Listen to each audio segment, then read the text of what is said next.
so excited to have you join us today on Building Kids' Lives.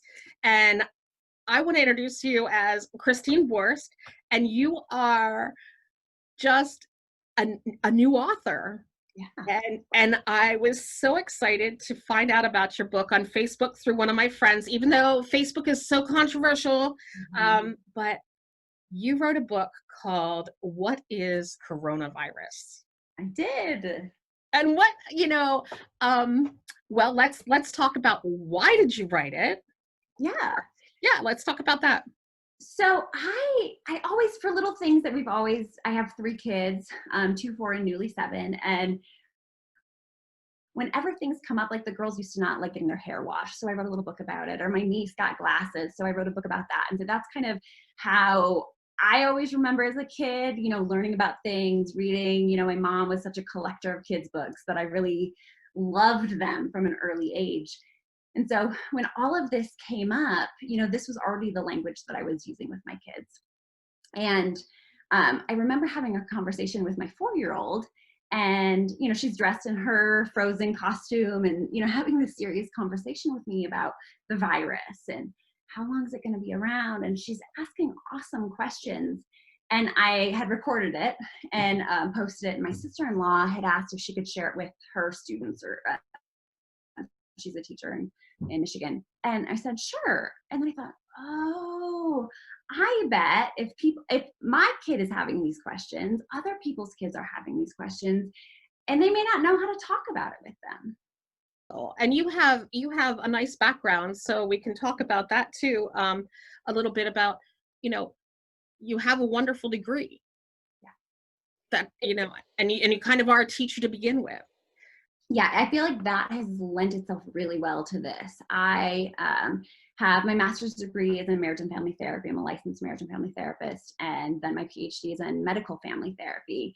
And I spent a lot of time in pediatric settings and pediatric clinics, and that's what I love, like connecting with the kids. And a lot of the times the parents would bring the kids in for their well checks or whatnot, and most of their questions were about like parenting and development and how do I address these things. And after I left that job and graduated, I became a parent myself, and then thought back, oh my gosh, like I had no idea, right? I mean, you can understand at some level, but when you're a parent yourself, you're like, okay, I really get this.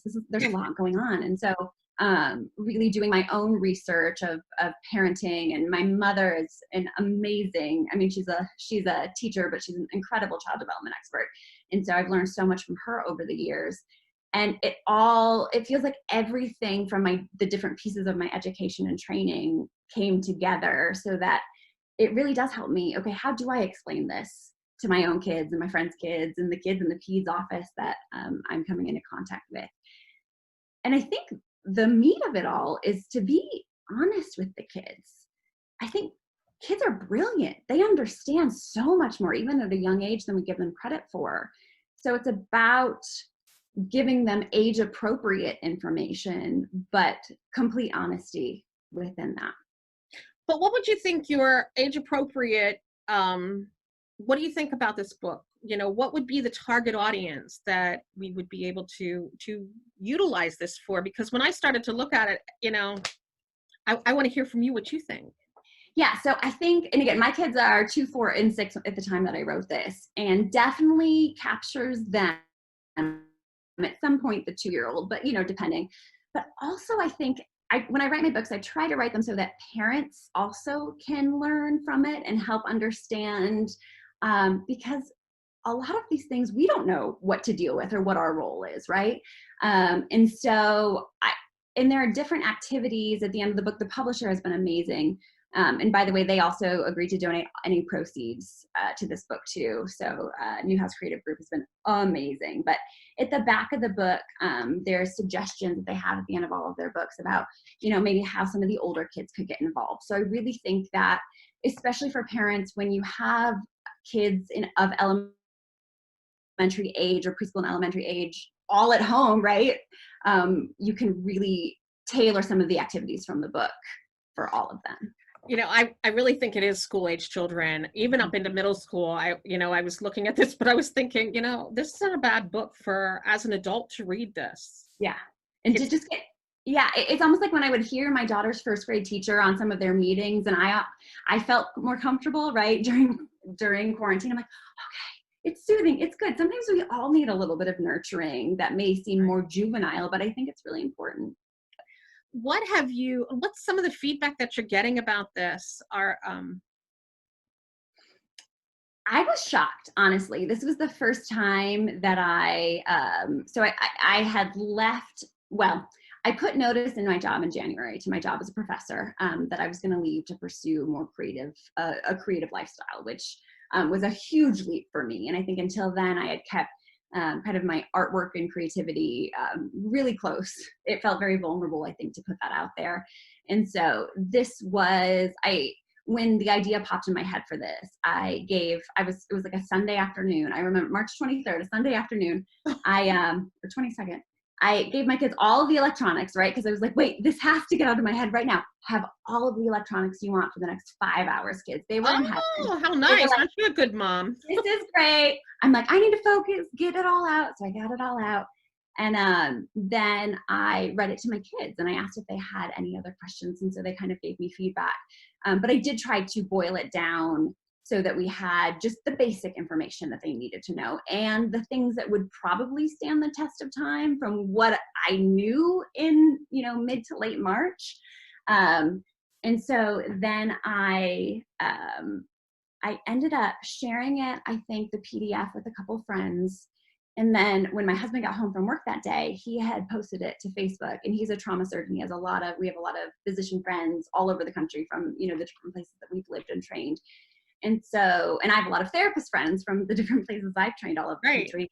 And so I think that they kind of took it and shared, and it was just like, for lack of a better word, it went a little viral, and it's like, oh, I was shocked. And it was really, it was validating for one thing, because I'm like, oh, good. I was nervous about like leaving my entire career to start doing this full time.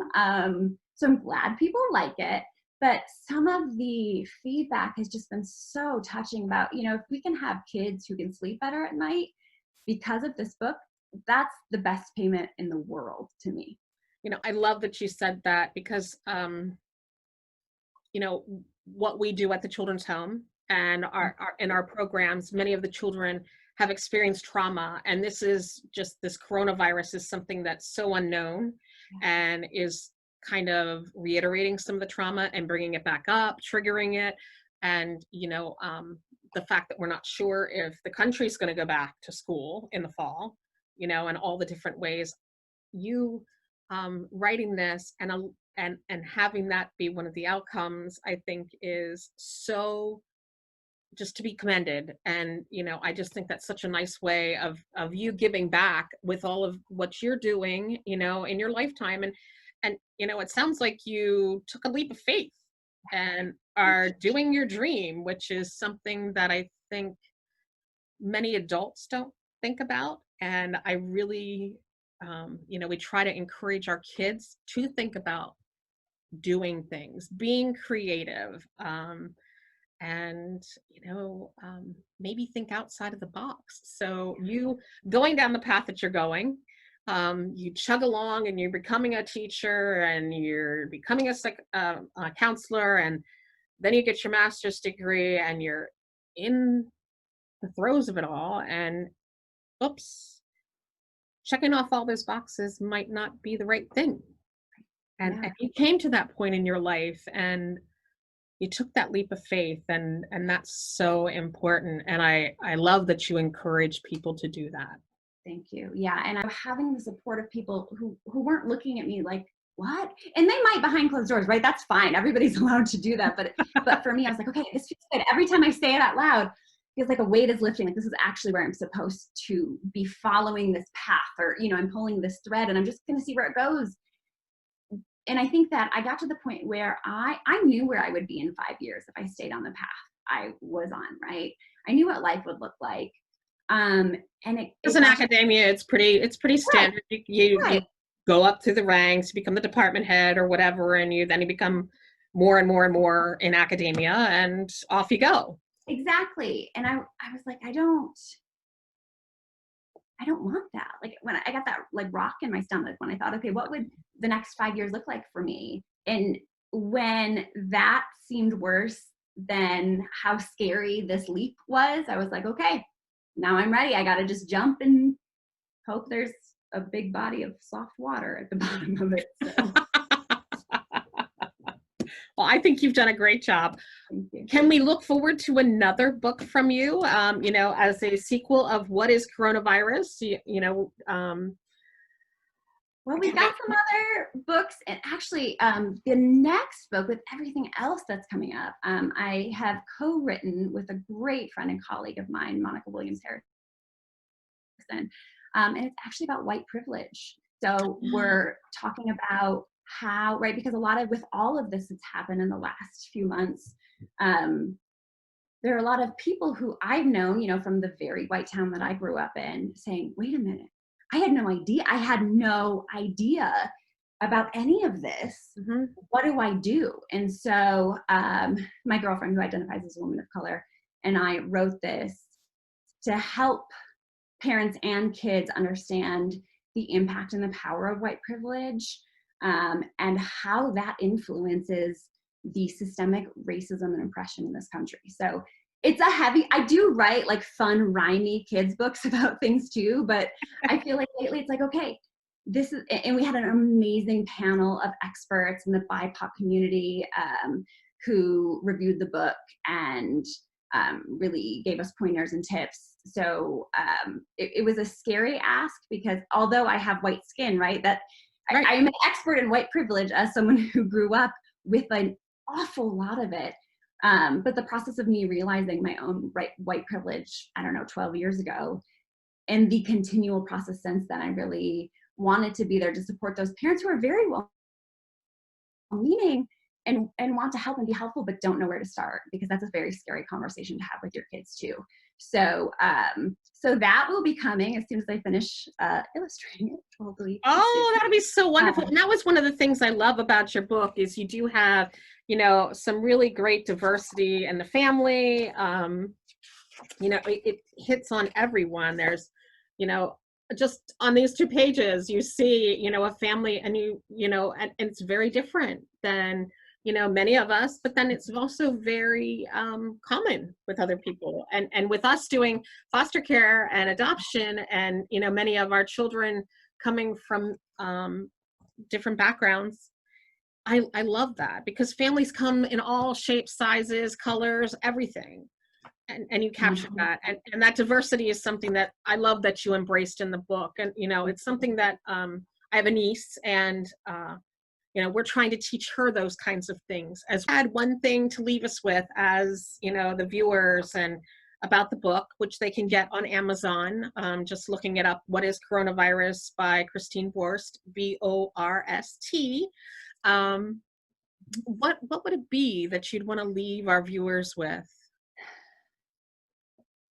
I think it would be there's a lot going on right now, right? It's scary. Things are changing. New things are coming. We don't know what to expect.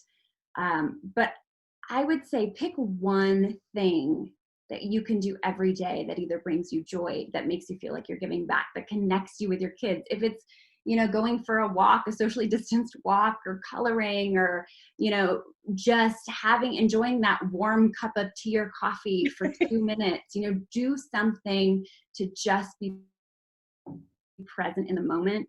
The thing is, in life, we never really know what's happening next, right? It just seems like that's amplified right now. And so I think the folks who are really into that mindfulness and in the present moment, they're eons ahead of the rest of us right now when these things happen. So just taking a moment to say, okay, I'm here, I'm okay, my kid's okay, this cup of coffee is lukewarm and I'll take it. So, let's go with it. And it's a hard thing to do. And then don't beat yourself up if you don't do it well. Just try again. Right. If we make a mistake, it's okay. Yeah. We can make it right, or try to move it forward on the process. Oh, yeah, absolutely. Christien, you have such great insight. And I just, the fact that you wrote this book, What is Coronavirus, for the kids, but also for the parents. And I just can't wait to see the next book.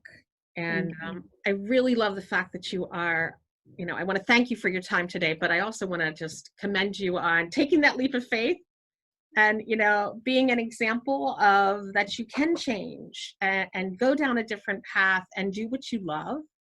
And it's so important to be able to allow yourself and give yourself permission to do that. And I just want to say thank you. And thank you so Thank much you. for letting us interview you. So what is Coronavirus by Christien Borst is our book today that an author that we're featuring here on Building Kids Lives. And you can get your copy on Amazon.com. Just look up what is coronavirus, and please tune in next time when we will be talking about foster care and adoption and the need for foster care families.